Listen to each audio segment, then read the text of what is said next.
आज मैले फुललाई मजासँग चुडेर घाममा यसरी सुकाउँदैछु। किन सुकाउँदैछु त पुरा भिडियो हेर्दै गर्नु होला, तपाईलाई पक्कै पनि थाहा हुनेछ।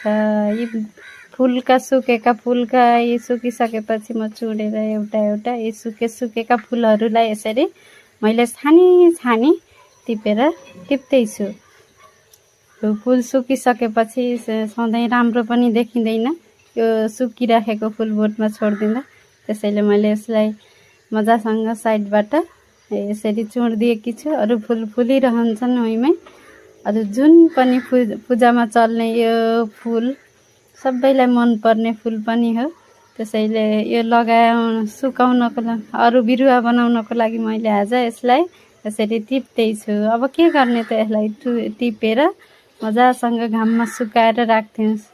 त्यतिखेर तपाईलाई काम लाग्न सक्छ। फेरि नर्सरीमा गएर किनेर लगाउनु पर्ने हुन्छ। मैले बहुत फुल किनेकी थिएँ अघिल्लो वर्ष, त्यही भएर अहिले मैले घरमै बनाउँछु भन्ने सोचेर यी सुकिरहेको फुललाई म अर्को सालको लागि अहिले डिपोजिट गर्नको लागि सुकाउँदैछु। यो ताकि बिरुवा उमारेर बनाउन सकौँ।